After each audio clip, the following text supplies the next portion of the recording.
fazer caridade? Como? Por exemplo, pelo pensamento. O Emmanuel já nos ensinou no livro Pensamento e Vida que pensamento é energia. Então, qual é a pergunta? Que tipo de energia estamos emitindo? É isso. Dá para fazer caridade quando você emite a energia do bem, a energia positiva. Fazer a caridade através de uma ação, de uma atividade.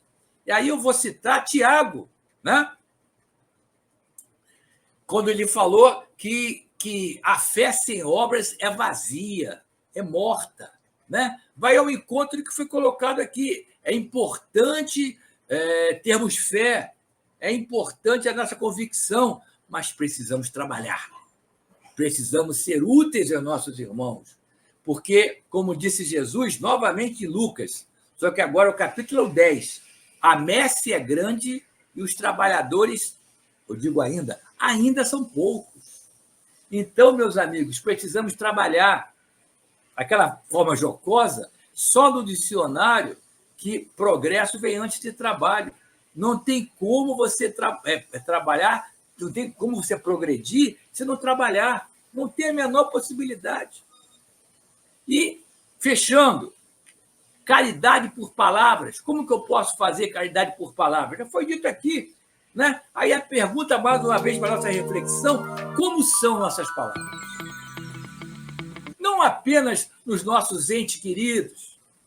Às vezes, ainda com os entes queridos, as coisas não estão bem. Né? Mas também com as outras pessoas, no nosso trabalho, no nosso local de divertimento, de recreação, na nossa casa espírita. Quais são as palavras que empregamos com os nossos irmãos? Especialmente aqueles que chegam até nós demonstrando alguma dificuldade, alguma aflição. Podemos fazer a caridade também nesse momento. Tá certo? Como eu disse, nenhuma novidade em relação ao que foi apresentado, apenas tentando deixar registrado, digamos assim, o cerne do estudo de hoje. Bom, aproveitando os minutinhos que nos faltam, eu vou trazer uma outra historinha, né? Eu gosto sempre de encerrar com uma historinha agora mais light, né? Mas extremamente instrutiva. Tem a ver com o nosso irmão X, Humberto de Campos, através da psicografia de Francisco Cândido Xavier, né? Do livro Aulas da Vida. Né? A lição se chama Os Três Crivos. Então, conta o irmão X o seguinte: certa feita, um homem esbaforido achegou-se até Sócrates, o notável filósofo grego, e sussurrou-lhe aos ouvidos: escuta, na condição de teu amigo, tenho alguma coisa muito grave para dizer-te em particular. Aí o Sócrates: calma aí, peraí. Já passaste o que vai me dizer pelos três crivos? Aí o visitante espantado: três crivos? Não, nunca ouvi falar disso. Aí o Sócrates foi explicar: sim, meu caro amigo, três crivos. Observemos se a tua confidência, ou seja, isso que ele quer falar em segredo para o Sócrates, passou por esses três crivos. E ele então começa a dizer quais são os três crivos. O primeiro crivo é o crivo da verdade. Aí perguntou a pessoa que chegou para fazer uma fofoquinha: guardas absoluta certeza quanto àquilo que pretendes comunicar? Aí, já botando o galho dentro, a pessoa respondeu: bem, assegurar mesmo não posso, mas ouvi dizer e então... Aí o Sócrates: exato. De certo, então, já que você não tem como confirmar que passa pelo primeiro crivo, o crivo da verdade, de certo, então, você peneirou o assunto pelo segundo crivo, o crivo da bondade. Ou seja, não passa pelo crivo da verdade, mas passaria pelo crivo da bondade. É isso? Né? Ainda que não seja real o que julgas saber, será pelo menos bom o que me queres contar? O Sócrates endereçou a pergunta para a pessoa. Aí diz o texto assim do irmão X: hesitando, o homem replicou: isso não, muito pelo contrário. Ou seja, além de ele não saber se era verdadeiro, Ele sabia que aquilo não era bom, né? Aí o Sócrates continuou, né? Então recorramos ao terceiro crivo, o crivo da utilidade, e notemos o proveito do que tanto te aflige, do que tanto você quer me contar aqui. Vamos ver se é útil. Você já disse que não é verdadeiro e nem é bom. Vamos ver se é útil. É útil isso que você quer me dizer? Útil, aduziu o visitante ainda agitado. Útil não é. Aí, Sócrates, bem, diz aqui o texto, terminou, rematou num sorriso.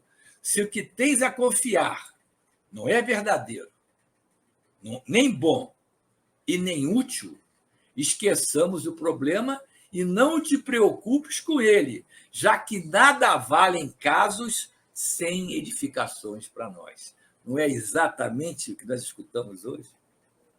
Não é exatamente o cerne do que Jesus narrou aos seus apóstolos, respondendo a eles sobre a exclusividade da caridade material?